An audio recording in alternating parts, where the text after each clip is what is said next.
Tantor Audio, a division of Recorded Books, presents Once in a Blue Moon by Amanda Ashby, narrated by Vanessa Daniels. Chapter 1. We all have that one girl locked in our memory, the one who reminds us of our youthful desires and lost loves, the one who taught us the hard way what happens to those foolish feelings. Mine's Nina. Henceforth known as Nina, the girl who stole my favorite blue sweatshirt. Let's just say it didn't end well. Blue Moon. Most of the time, Laney George was a sensible florist who got enough sleep, remembered to take her vitamins, and always flossed her teeth. But every now and then she got an itch. One time it led to a date with the man she married. Another time found her adopting a scruffy dog that was part terrier and part who knew what. The most recent itch had given her a longing to buy the Tucker property and turn it into a flower farm to boost her business. That was why she'd accepted a lucrative commission out of town. She'd been away for a week, working long hours, and the traffic had been horrendous. Still, she was home now, and once she had a shower, food, and a glass of wine, she'd feel better. Her dog danced impatiently at her feet. She slotted the key into the lock of the Victorian building, known locally as one of the Bells. There were 3 of them, all with a store on the ground floor and an apartment up above. In a past life, the store had sold ice cream, and when she'd ripped up the carpet, there'd been gorgeous blue and white Italian tiles underneath. Her brother-in-law had built a workbench out of upcycled timber, and Laney had painted the walls a pale pearl to enhance the natural light. And there were flowers everywhere. Huge containers of sweet peas, tulips, and lupines, along with urns of green foliage, most of which came from the surrounding woods.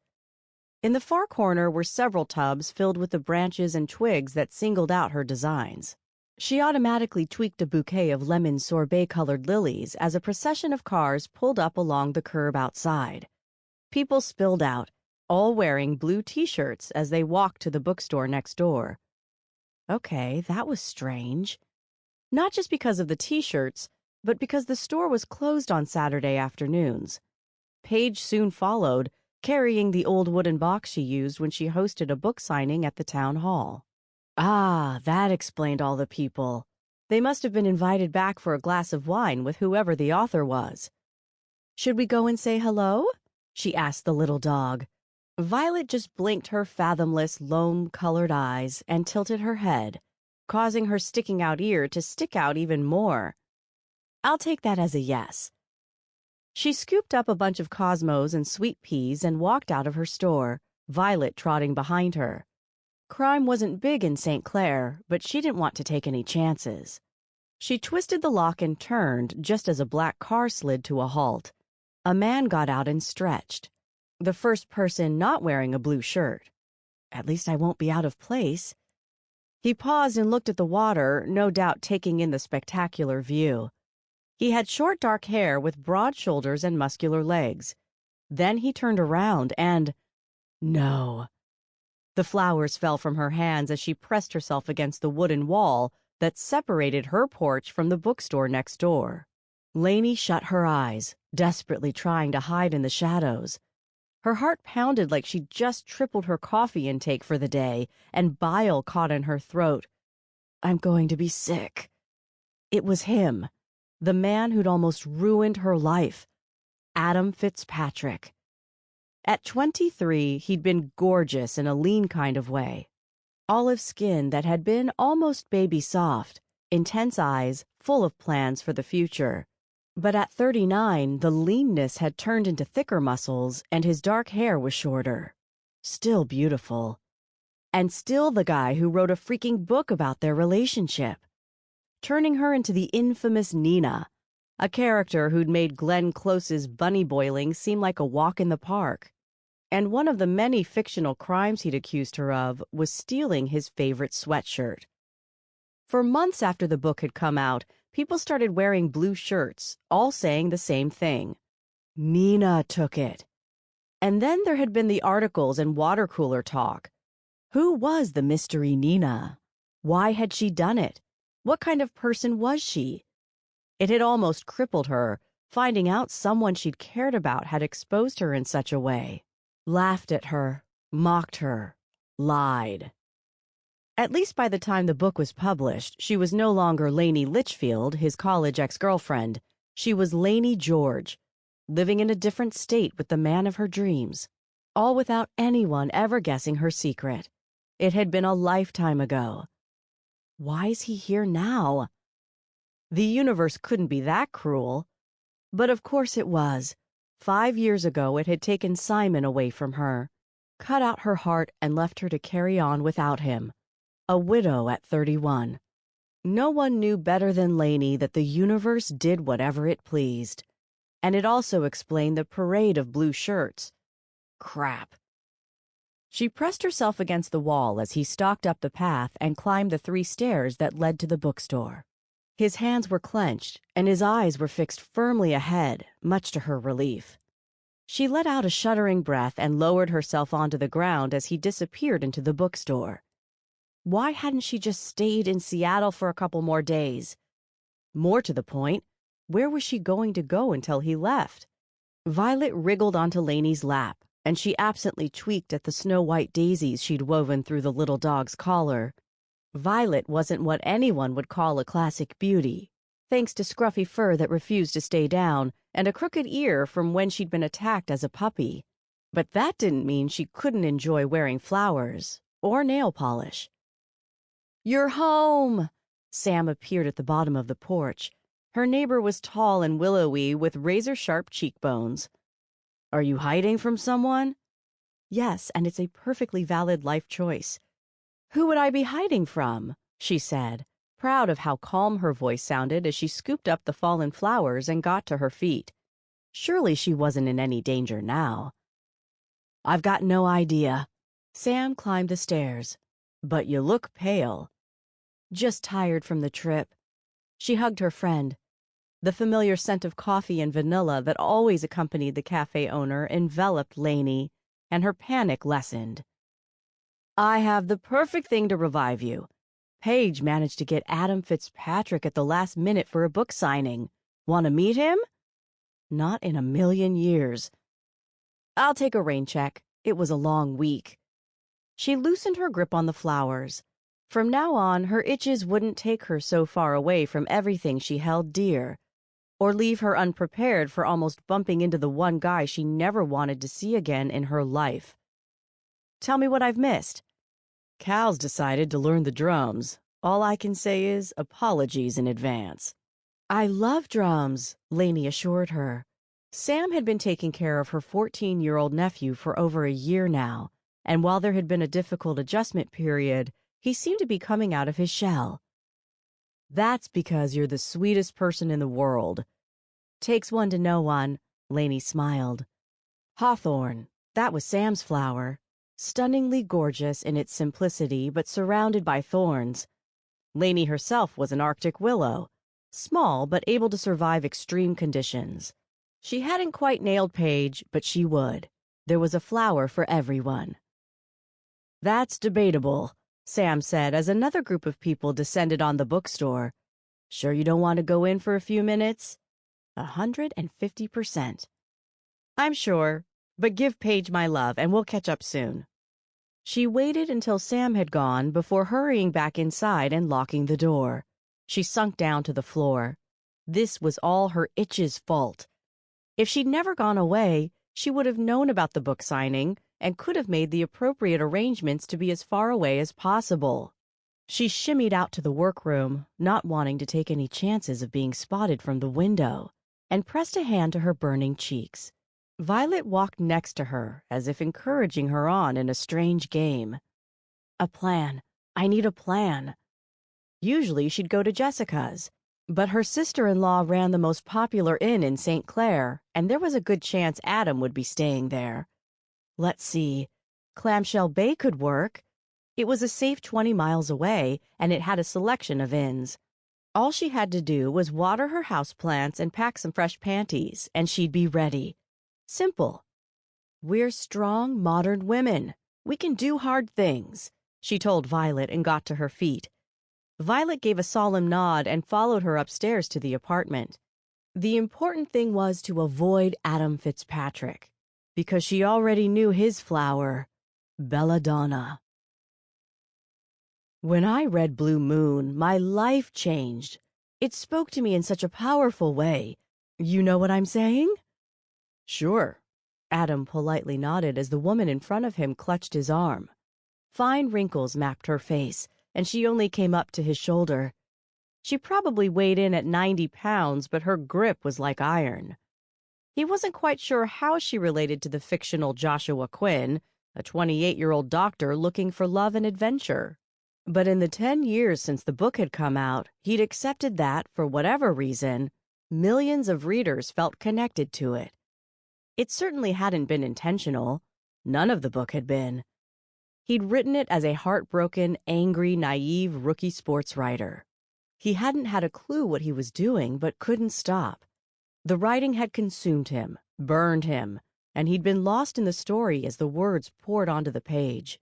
If only he could replicate that kind of enthusiasm again. But the words that had once flowed like water were now caught in a severe drought. He tried everything. Hell, if someone offered him a pagan ritual with the promise it would work, he would have done it. Which was why he'd agreed to go on tour to celebrate the newly released anniversary edition, so his publisher might forget just how overdue his current book was, or what a flop his previous books had been. A familiar knot twisted in his gut. So much was riding on this: his reputation, his future, my possible sanity. Tell me, Dr. Josh, any advice on how to get my husband to spice up our love life? Another side effect of the book. Somehow the ridiculous advice his character had handed out had been listened to, and people assumed Adam was some kind of love guru. It was ironic, considering the state of his own love life, but he could hardly be rude to the many people who read the book and supported him. He tugged at his collar as a woman with a silver pixie cut and sparkling green eyes drifted over. She gave him a little nod and gently removed the hand clasping his arm. Moira, I just heard Linda talking about the book we read last week. She seems to think Ragnorley was a demon lord and not an alien shifter. Moira's face underwent a transformation, and her eyes narrowed. A demon lord?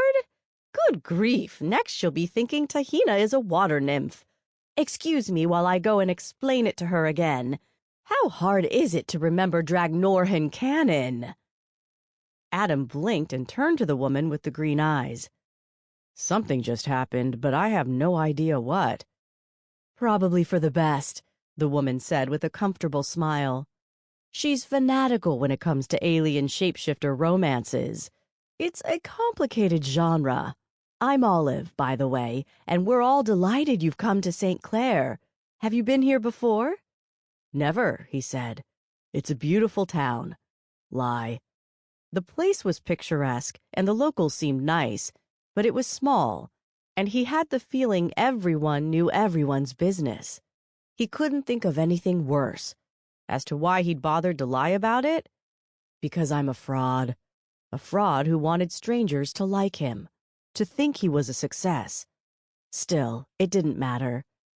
Tomorrow he'd climb back into his regular life, back to squeezing blood from his stone-shaped brain. We like it. Olive beamed just as a guy and a teenage girl walked into the store. They both waved at her. You'll have to excuse me. It's my grandson and his daughter. Of course. Adam plastered on another smile as Olive deftly wove her way through the group of book lovers who'd come to meet him, all asking the same questions, all laughing at the same places when he gave the rehashed answers he always gave. Definitely a fraud. He tugged at another button on his shirt, and his temple pounded with the hint of a headache. Playing a more successful version of himself was exhausting. 5 minutes of fresh air, that's what he needed. He scanned the room. At the back of the store, a door led out to a stockroom. Around him, everyone was deep in their conversations. Perfect. He stepped through and investigated. Boxes of his books were stacked up, along with yet more blue sweatshirt posters and a cardboard cutout of himself. His teeth had been whitened, and the lines around his eyes had been smoothed away. Adam Fitzpatrick 2.0. He sighed and walked out to a small courtyard with a long wooden table and a vegetable patch. The spring sky was smudgy, as if the white clouds had dissolved back into it, giving it a hazy filter. He rolled up his sleeves before checking his messages. 3 missed calls and 3 voicemails from Eloise. He deleted them. Whatever his ex-wife wanted could wait. They'd split up 7 years ago, after she had an affair with his older brother. She'd married Ryan a month after the divorce, and somehow the 3 of them had managed to navigate a friendship. But right now he wasn't in the mood for it. A rustling noise came from the tall fence separating the courtyard and the neighboring business. He swiveled around as a dog's head appeared from under the bottom of the fence. "No, Violet, we need to leave," a soft voice said. Adam rubbed his chin. It was familiar, but he couldn't place it. Then again, in the past 2 weeks he'd visited 3 states and literally spoken to hundreds of people. After a while, voices and faces blurred into one. The dog continued to wriggle into the courtyard. It came up to his knee with white and tan fur that stuck out in all directions. Flowers were threaded through a purple collar around its neck. "Hi there." He held out his hand for the dog to sniff. "You playing hooky too?" A noise came from the other side of the fence, as if the person who'd spoken had dropped something. The dog sniffed his hand, then sat down and held up a paw, eyes wide. He didn't know much about dogs. Tail wagging could either mean, "Hey, let's be friends," or "Watch out, dude, I'm going to eat you." Still, there were no bared teeth, so hopefully it was the former. "Nice to meet you." He tentatively shook the little paw. It was as scruffy as the rest of it, apart from the nails, which were painted the same shade of purple as the collar. "Nail polish, eh? I didn't know that was a thing." "Woof," the dog replied and lowered the paw, eyes still fixed on him. A scuffling sound came from next door. "Hello?" No answer, but there was a green wooden gate cut into the fence, connecting the properties. He raised an eye at the dog. "This the way to Kansas?" The dog looked at him like he was crazy, much the same look Adam gave himself on a daily basis. The handle turned easily, and he pushed it open to reveal a second courtyard. It was an explosion of greenery and spring flowers. The 3 walls were covered with ivy and hanging boxes filled with leafy plants, and the flower beds were bursting with things he could hardly identify. Purples, pinks, and blues all danced in the light breeze, while fat bees darted in and out of exotic flowers. Definitely not Kansas. More like Narnia meets the Shire. "Anyone home?" he called out as the dog settled itself underneath a magnificent cherry blossom nestled in the corner. Several branches were lying broken on the ground, along with a layer of luminous petals that formed a blanket of pink snow. The dog barked, followed by a low hiss. Adam widened his eyes as a slither of purple fabric hung out from one of the branches. A second later, a foot dangled down, and the tree shook. "Stop it, Violet! Shh!" "Hi," he said. If someone wanted to hide in a tree, far be it from him to argue. "So your dog got through the fence. I thought I'd bring it back." Still no answer, and he shrugged. "Bye then." The dog barked again, and the whole tree shook. He spun back as a woman half dropped, half fell out of one of the lower branches, landing awkwardly several feet away from him. He blinked. That was unexpected. The woman straightened herself up to her full height. She wasn't tall, about 5'2", and wearing a purple sundress that almost matched the dog's collar. Long auburn hair tumbled down her shoulders, and a fine scattering of freckles ran across her straight nose. A jolt of recognition swept through him. "Laney Litchfield? Is that you?" Crimson stained her cheeks in a way he hadn't seen in a long time.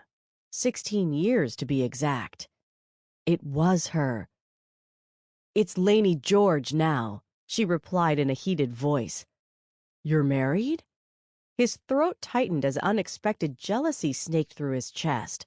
There were light lines around her eyes, and the dress hugged her waist. She looked smarter, hotter, and, if her glacial gaze was anything to go by, really pissed. "That's none of your business." She scooped up the dog, making a little cooing noise before straightening. He stepped toward her, but her eyes flashed in warning, and a mountainous wall of ice seemed to spring up between them. Definitely pissed. "I take it you know about the book." He took a step back to give her some space. Her lips were set in an angry line, and her shoulders were stiff with tension. Adam couldn't really blame her. The first couple of years after it was published, he kept expecting her to call or show up at a signing, but there'd been nothing.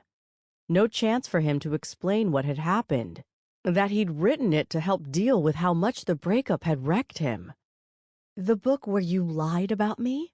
Where you told the entire world I was a crazy person? Is that the book you mean?" Despite the anger sparking in her eyes, she kept her voice low and soothing, as if not wanting to upset the dog in her arms. It didn't work, and the dog's one good ear went forward. "I've been judged and found wanting." He raked a hand through his hair. "You know it wasn't personal. It was artistic license."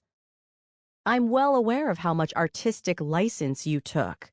Flying to Boston to be closer to you? Breaking into your apartment to sniff your sheets? Following you when you were on dates with other women? Apparently, it all happened without me even having to leave the comfort of my sublet or missing a day of work from the job I'd just started. And the sweatshirt. Tell me, Adam, why would I want your crappy old sweatshirt? Because you missed me?" He opened his mouth but shut it again. Most of the time, he couldn't explain the book to himself, let alone anyone else. "Laney." Even worse, she cut him off. It had obviously been a rhetorical question. "While you came off as a love guru with a magic touch, I had to worry that someone would figure out who the mystery Nina was, that they'd think I was crazy.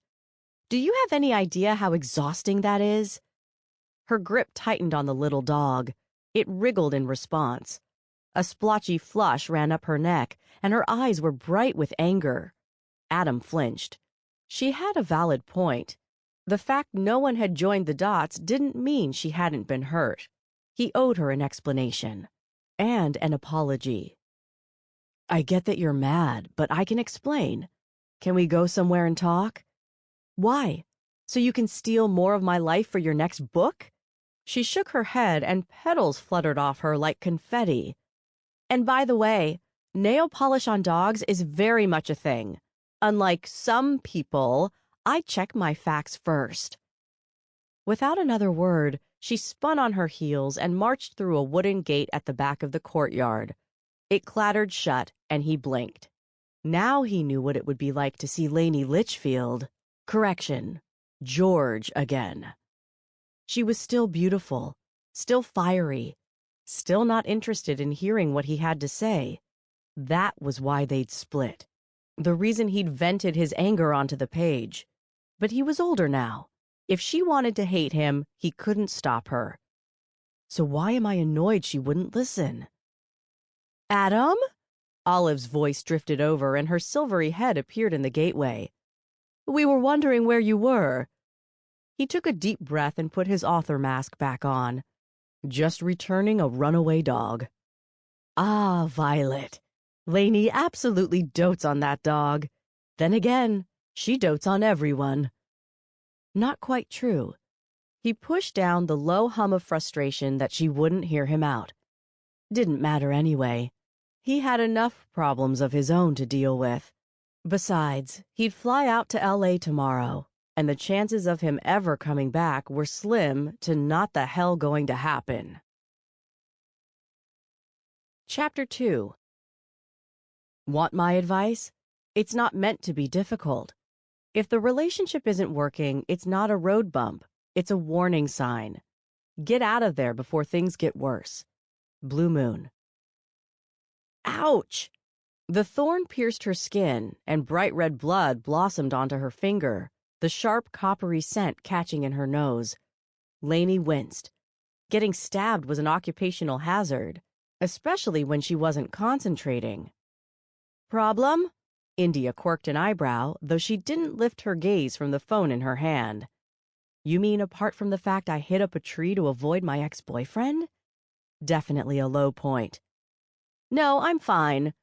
Well, she would be, as long as she kept to her new plan. Avoid him until he left. A quick call to her sister-in-law, Jessica, had confirmed Adam was booked on an afternoon flight back to LA, which meant she only had to lie low for 5 more hours, then she'd be in the clear. Really? Because you're about to put a peach rose into the middle of that bouquet, despite the fact Mrs. C hates roses on account of that second cousin of hers. And your shoes don't match. India finally raised her eyes from the screen. Laney pressed a tissue to her finger, then peered down at her white sandals. One had a gold buckle, and the other had tiny roses embroidered along the leather. Crap. It's been a long week, she said, not sure who she was trying to convince. Violet let out a bark from her spot in the front window, where she alternated between napping and playing sentry. The door chime tinkled to announce a customer. I've got it. India flipped her long caramel hair over her shoulders and disappeared out front while Laney finished the bouquet. Violet wandered through from her spot by the window. The lavender in her floral crown perfectly matched the polish from last night's pedicure. India reappeared 5 minutes later and immediately picked up a familiar book. Laney sighed. The other thing her assistant had been doing all morning was reading out passages from Blue Moon. Listen to this. India flicked the page. She's there again, across the street, staring at me, always staring. India shuddered and turned to Laney. The lengths Nina went to hold on to something that was clearly doomed. Adam deserved better. Except it's not about Adam. It's about a stupid fictional character who thinks he's a love guru. Laney gritted her teeth. Just breathe. 5 more hours and people would stop talking about him and the book.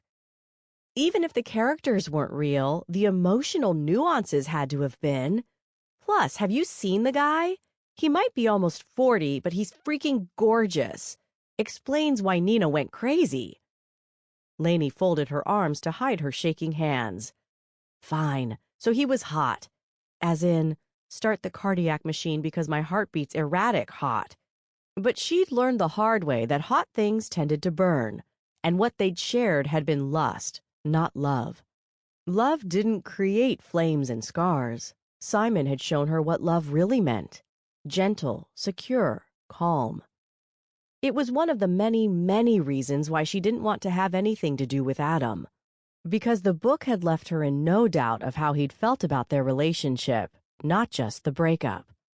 To him, she was Nina. The deluded woman who pretended to be good, but who had a wild side. And sure, Laney hadn't stalked him, but some of the things had been true.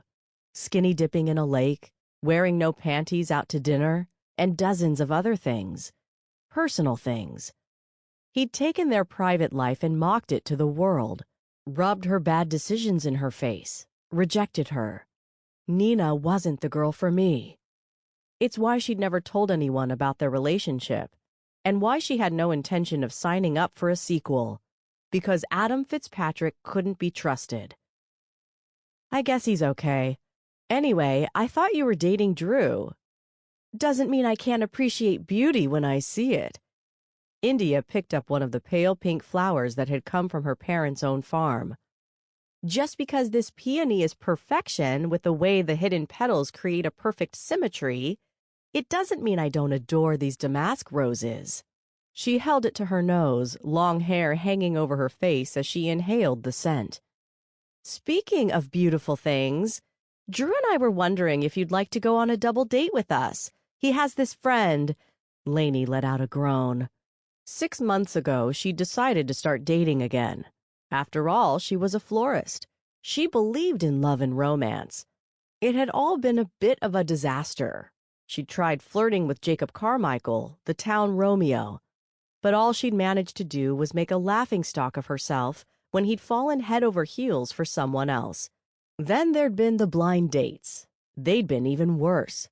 And after she'd spent half a meal making small talk with her date's mother, who'd come along to play chaperone to her middle-aged son, Laney had come to an earth-shattering realization. Simon had been the one great love of her life. Sample complete. Ready to continue?